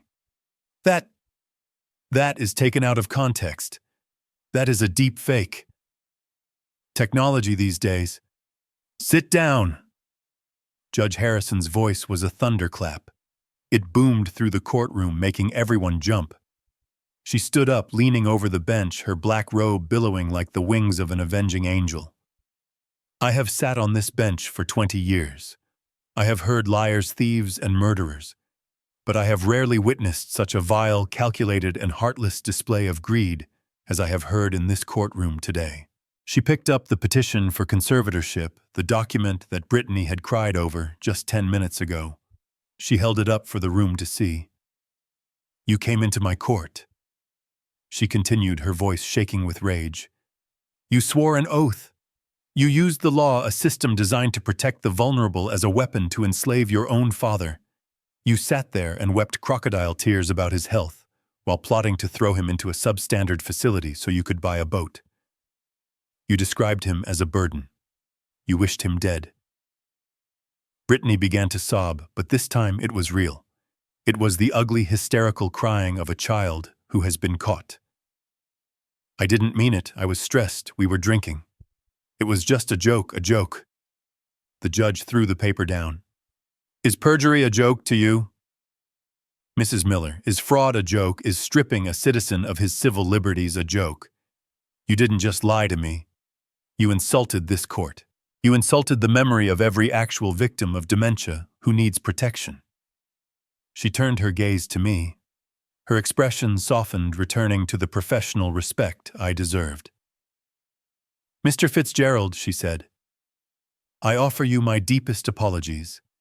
It is the failure of this court that you were dragged here today. You are clearly a man of sound mind and incredible fortitude. Then she turned back to them, and the hammer fell. The petition for conservatorship is denied with prejudice. That means you can never file this again. Furthermore, I am issuing an immediate restraining order. You are to have no contact with Mr. Fitzgerald unless through his attorney, and Mr. Miller. Mrs. Miller, do not leave this building. I am holding you both in contempt of court for perjury. Bailiffs, take them into custody. I am also referring this recording to the district attorney's office for potential criminal charges regarding attempted fraud and elder abuse. The sound of the gavel striking the wood was the sweetest sound I had ever heard. It was the sound of a wall breaking. It was the sound of justice. Two bailiffs moved forward, pulling Todd and Brittany from their seats. Todd was shouting about his rights. Brittany was screaming for me. Dad. Dad, please tell them to stop. We are your family. You can't let them arrest us. I stood up. I buttoned my jacket. I looked at them as the handcuffs clicked around their wrists. I didn't feel joy. I didn't feel happiness. I felt a deep, hollow relief. I walked over to the railing as they were being led away. Brittany looked at me, her mascara running, begging with her eyes for the man who had raised her to save her one last time. I leaned in close so only she could hear me. The courtroom was buzzing, but in that small space between us, it was just father and daughter. You wanted a boat, Brittany, I said softly. You wanted to sail away. Well, you are going away now. Just not on a yacht. I turned my back on them. I walked down the center aisle of the courtroom, my head held high. I didn't look back as the heavy doors swung shut behind me, muffling their screams. I walked out into the bright morning sunlight, a free man. I had lost a daughter, but I had reclaimed my life. And as I stood on the courthouse steps, taking a deep breath of fresh air, I knew that the silence I had endured was finally over. The eviction was complete. The recording had ended, but the echo of their cruelty still hung in the courtroom air like a toxic fog. Judge Harrison had already verbally eviscerated them, exposing their greed for what it was. But Brittany and Todd, despite their terror, were still clinging to one final desperate delusion. They believed that even if they lost the conservatorship, even if they faced criminal charges for perjury, they still had a fortress to retreat to. They believed they could return to the house on Oak Avenue, lock the doors, and wait for the storm to pass. They believed that possession was the ultimate law, and that as long as their clothes were in the closets and their cars were in the driveway, they were safe. They were wrong. My lawyer, Leonard, remained standing. He waited for the bailiffs to settle Brittany and Todd back into their chairs, where they sat slumped like marionettes whose strings had been cut. Leonard did not look triumphant. He looked like a surgeon preparing for the final necessary amputation. He reached into his briefcase one last time. He did not pull out a recording device or a medical report. He pulled out a thick, bound document with a blue cover. It was old. The edges were slightly worn. It was the document Catherine and I had signed 15 years ago, a document meant to protect our legacy, not from the world, but from the very people sitting across the aisle. Your Honor, Leonard said, his voice calm and precise. While the court has rightfully dismissed the petition for conservatorship, there is the matter of the living arrangements. The defendants currently reside at 450 Oak Avenue. They have operated under the assumption that this property was gifted to them, or at the very least, that they have a lifetime right of tenancy. Brittany shot up, her voice shrill with panic. "It is my house. Mom gave it to us. We have lived there for 10 years. You can't touch our home. Sit down, Mrs. Miller." The judge slammed her gavel, the sound cracking like a whip. "Mr. West, proceed." Leonard walked to the bench and handed the blue document to the judge. He then turned to face Brittany and Todd. He looked them dead in the eye. "The house does not belong to you, Brittany. It never has. It does not belong to Warren personally either. The property at 450 Oak Avenue is the primary asset of the Fitzgerald Family Revocable Living Trust. Warren is the sole trustee. You and Todd are merely beneficiaries with conditional residency privileges." Todd laughed nervously. "So what? It is a trust. That just means we get it when he dies. We still live there. You can't kick us out without a 30-day notice. We have rights. We are tenants." Leonard smiled. It was a cold, sharp smile. He turned back to the judge. "Your Honor, if you would be so kind as to turn to page 14, section 7, paragraph B. It is titled The Conduct Clause." Judge Harrison adjusted her glasses. The room went silent as she read the legal text. Her eyes scanned the page, and then they widened. She looked up at Todd, then back at the paper. She cleared her throat and began to read aloud. Her voice was steady, amplifying the devastating precision of the legal language Catherine and I had drafted so many years ago. The clause states, "The privilege of residency for any beneficiary may be revoked immediately, without notice, and without the requirement of formal eviction proceedings if said beneficiary engages in acts of moral turpitude, financial abuse against the trustee, or acts that endanger the physical or mental well-being of the trustee." The judge paused, letting the words sink in. She looked at the petition for conservatorship that lay rejected on her desk. She looked at the recording device that had just played the audio of them plotting to lock me away. She continued reading. "Furthermore, upon the activation of this clause, the trustee is granted the authority to remove all personal property of the beneficiary from the premises and change all means of access. The status of the beneficiary reverts immediately from tenant at will to trespasser." Brittany shook her head, her face pale. No, that is not real. Mom wouldn't do that. Mom loved us. Your mother." I spoke up from my seat. "Breaking my silence, loved you enough to protect you from poverty. But she knew you, Brittany. She knew you had a mean streak. She insisted on that clause. She said that if you ever turned on us, we needed a way to cut the cord. I never thought I would have to use it. But today you didn't just turn on me. You tried to bury me." Leonard looked at the judge. "Your Honor, by filing a fraudulent legal petition to seize control of the trust's assets, and by conspiring to imprison the trustee in a substandard facility against his will, Mr. and Mrs. Miller have violated Section 7, Paragraph B in the most egregious manner possible.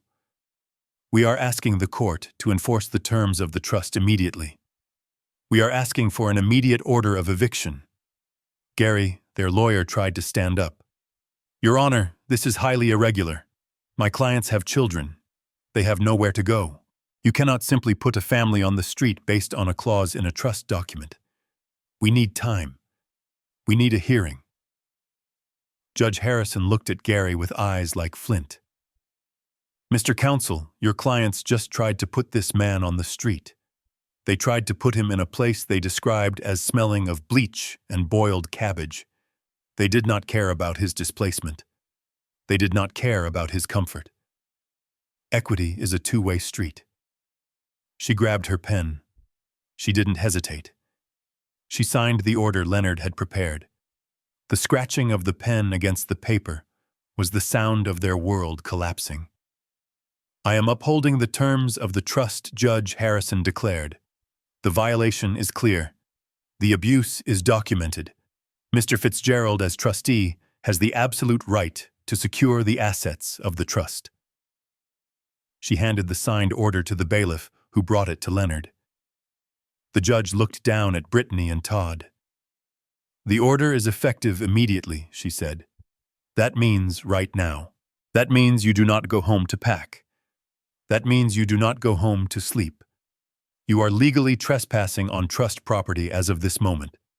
Sheriff deputies will accompany Mr. Fitzgerald to the property to ensure the locks are changed. You may contact Mr. Fitzgerald's attorney to arrange a time to collect your personal effects, which will be placed in storage at your expense."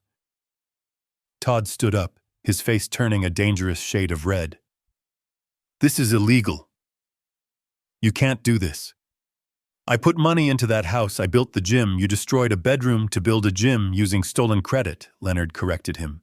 "And since you made unauthorized alterations to trust property, the cost of restoring the room will be deducted from any future inheritance you might have claimed, which, given the circumstances, is likely zero." Brittany screamed.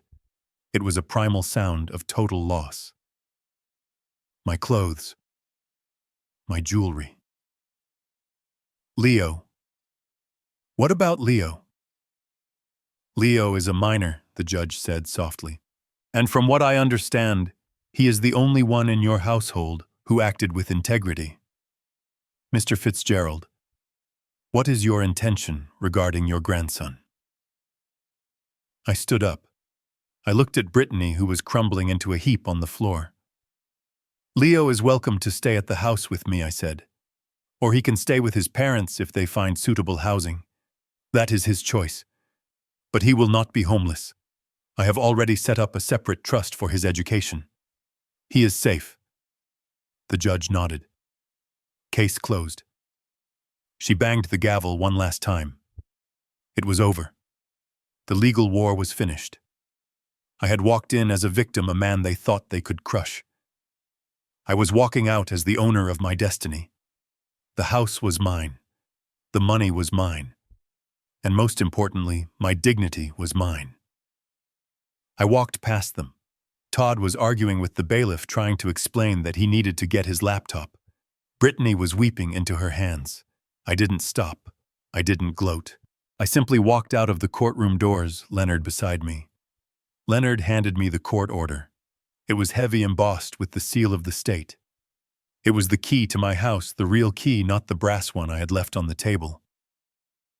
"Sheriff Miller is waiting outside," Leonard said. "He will escort us to the property. Do you want to go now?" I checked my watch. It was 11 in the morning. "Yes," I said. "I want to be there when they realize that the key code doesn't work anymore. I want to be the one to open the door." We walked out into the sunlight. I felt lighter than I had in years. The heavy burden of being the silent provider, the doormat, the wallet was gone. I was Warren Fitzgerald, structural engineer. I had identified the rot in the foundation, and I had cut it out. Now it was time to reclaim the building. 48 hours is a strange amount of time. To a child waiting for Christmas, it feels like an eternity. To a condemned man waiting for the hangman, it passes in the blink of an eye. For Todd and Brittany, those 2 days dissolved into a blur of panic and denial. They had spent the first 24 hours calling everyone they knew, trying to borrow money for a moving truck or a storage unit. But word travels fast in our social circle. The recording from the courtroom had not been released publicly, but the truth has a way of leaking out. Nobody wanted to help the couple who had tried to lock their own father in a state facility. By the morning of the second day, they realized they were on their own. I arrived at the house at 10 o'clock sharp. I didn't drive my truck. I rode in the passenger seat of Sheriff Miller's cruiser. We pulled up to the curb, the sirens silent, but the presence of the law loud and clear. The house looked the same as it always did. The lawn was manicured, the windows were shining, and the oak tree stood tall in the front yard. But the energy had changed. It was no longer their fortress. It was a stage set for their final humiliation. There were no professional movers.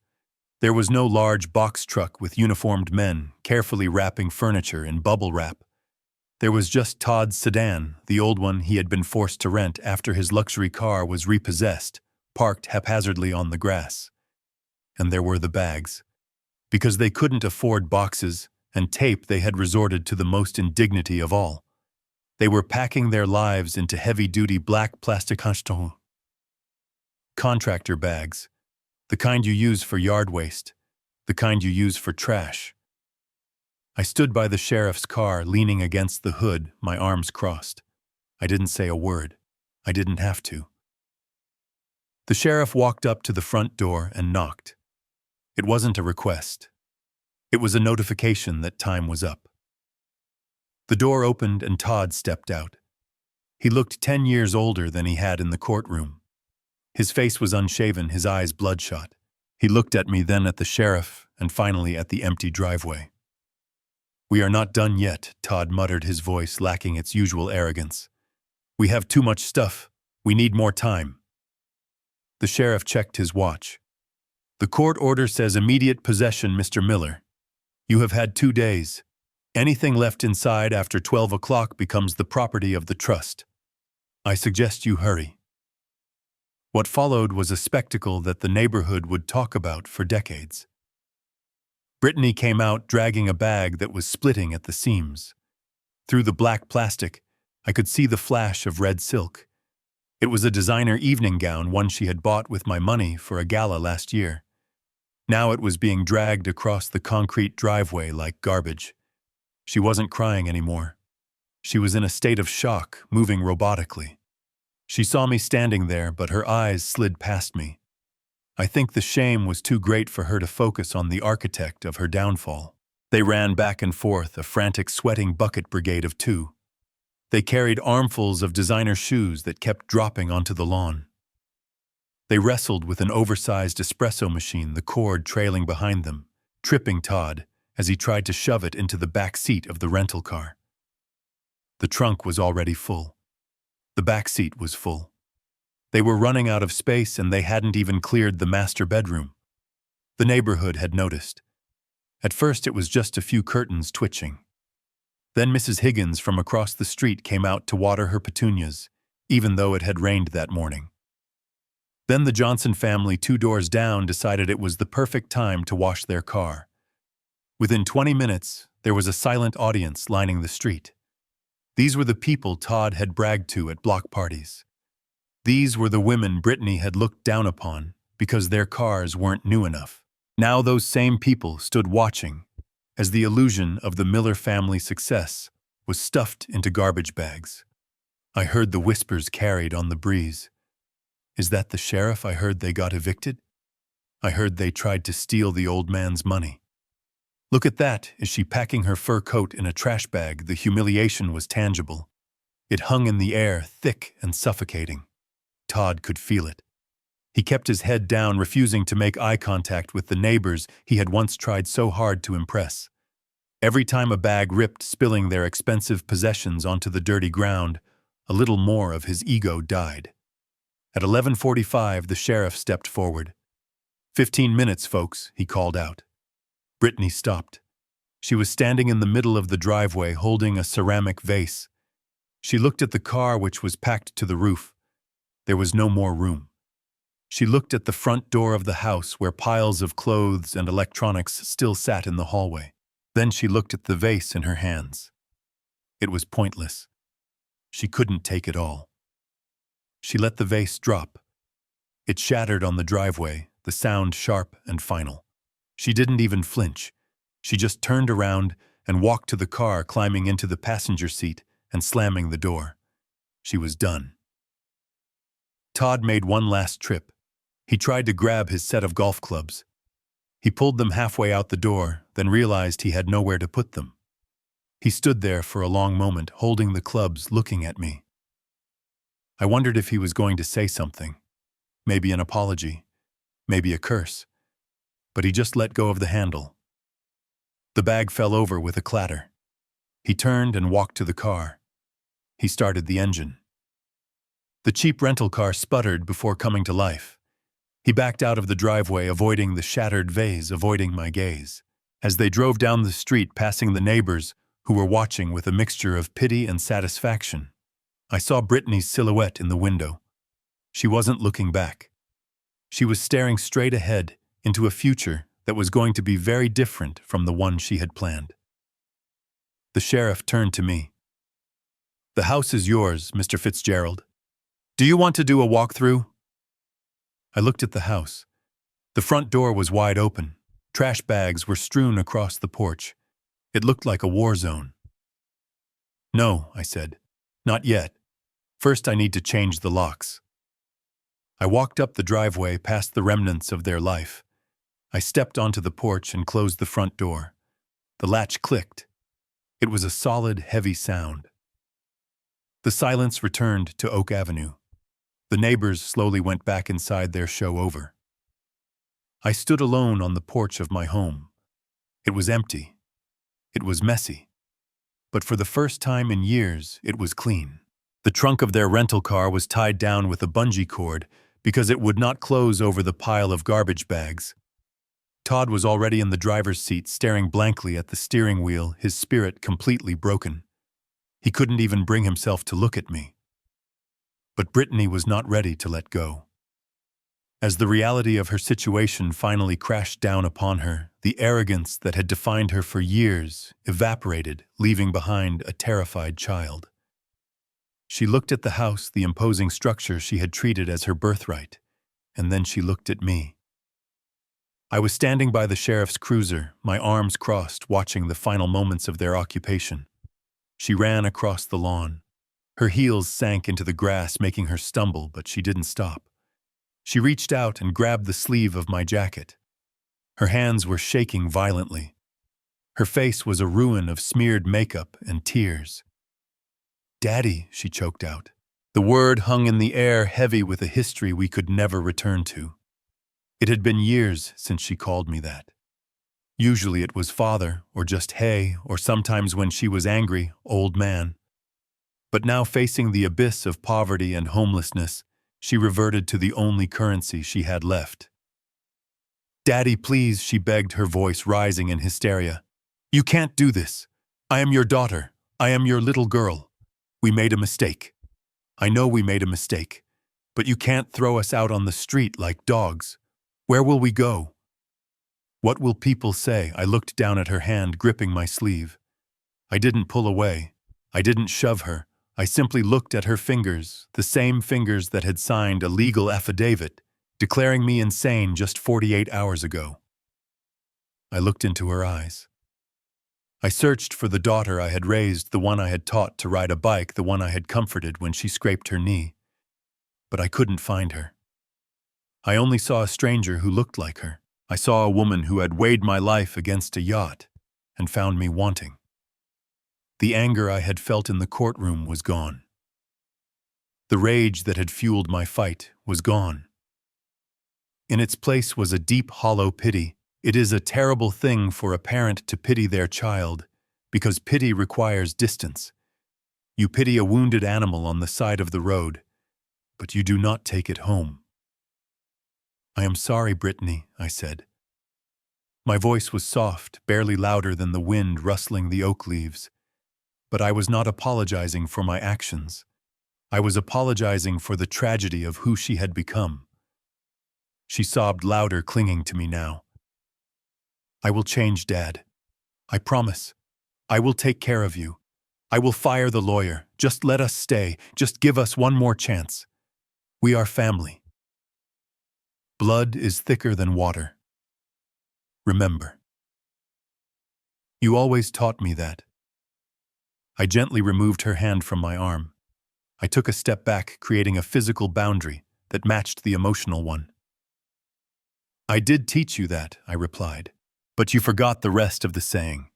The full quote is that the blood of the covenant is thicker than the water of the womb.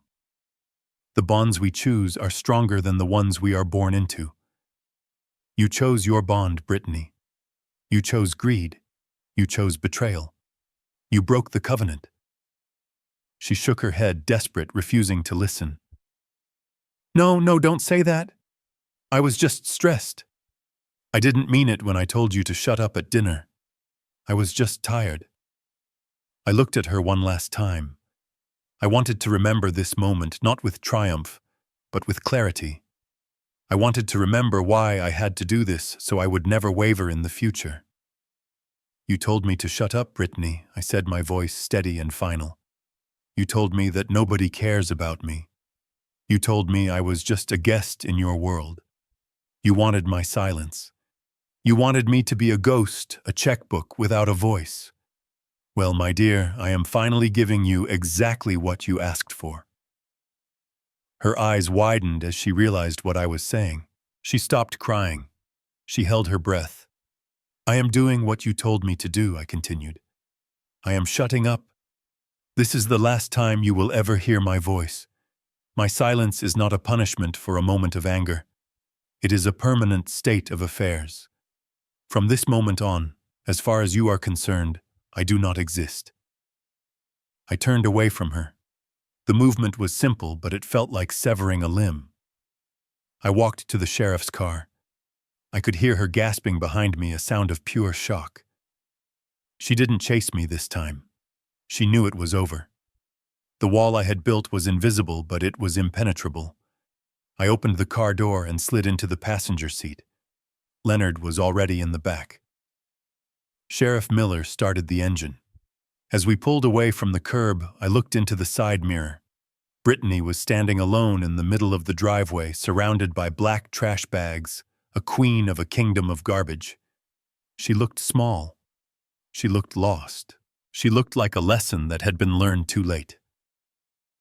I watched her figure shrink as we drove down the street. The neighbors were still watching, silent witnesses to the fall of the house of Miller. I didn't look away until we turned the corner, and she disappeared from view completely. I didn't feel happy. I didn't feel sad. I just felt a profound sense of peace. The noise was gone. The disrespect was gone. The threat was gone. I sat back in the seat and watched the road ahead. It was wide open. And for the first time in a long time, I was the one driving, even if I was sitting in the passenger seat. My silence was my shield, and I would never lower it again. The water of the lake is like a mirror today. It reflects the sky perfectly unbroken by storms. It has been exactly 365 days since I walked out of that courtroom, leaving my old life behind. In that time, the seasons have changed, and so has the landscape of my family. I heard through the grapevine that the divorce was finalized last month. It wasn't amicable. When poverty walked through the door, love flew out the window just as I predicted. Todd is back living with his mother in a cramped apartment on the other side of town, driving a used sedan that breaks down every other week. Brittany is working 2 jobs to pay off the debts they accumulated during their years of pretending to be rich. She sent me a letter a few months ago. It wasn't an apology. It was a request for a loan. I burned it in the fireplace without opening it. Some doors once closed must never be reopened. But I don't spend much time thinking about them. My focus is on the young man sitting next to me on the dock. Leo is 18 now. He starts college in the fall to study engineering. He is holding a fishing rod, his eyes focused on the bobber floating in the water. We aren't just catching bass, though. We are discussing his portfolio. I have been teaching him how to read market trends, how to understand the value of compounding interest, and most importantly, how to protect his assets. Grandpa, he asked me earlier today, do you ever miss them? I looked at him, at the strong, kind young man who had the courage to record the truth when it mattered most. I looked at the house behind us, a cabin made of cedar and stone that smells of pine needles and freedom. I miss who I thought they were, Leo, I told him, but I don't miss who they actually are. He nodded, understanding. He has visited his mother a few times, but he always comes back here. He says the air is lighter at my place. I used to believe that family was a permanent sentence, a burden you had to carry, no matter how heavy it got. I thought that being a father meant endless sacrifice, even when that sacrifice was met with scorn. I was wrong.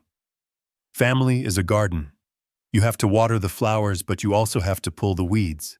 If you let the weeds grow just because they share the same soil, they will eventually choke the life out of everything beautiful.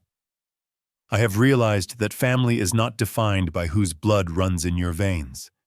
It is defined by who stands by you when the walls are crumbling. It is defined by mutual respect. It is defined by the people who don't tell you to shut up, but who listen when you speak. I cast my line out into the water. The silence out here is not the heavy, suffocating silence of my old dining table. It is a peaceful silence. It is the sound of a life reclaimed. I lost a daughter and a son-in-law, yes, but I saved myself and I saved my grandson. That is a trade I would make again in a heartbeat. Thank you for listening to my story. I hope it gives you the courage to examine the relationships in your own life. If you are holding on to a toxic connection just because of shared DNA, let this be your sign to let go. You deserve respect. You deserve peace. And sometimes the only way to get it is to take your keys and walk away. If you enjoyed this story, please hit the like button and subscribe to the channel for more stories about justice and resilience. Let me know in the comments if you have ever had to make a tough choice to protect your own peace.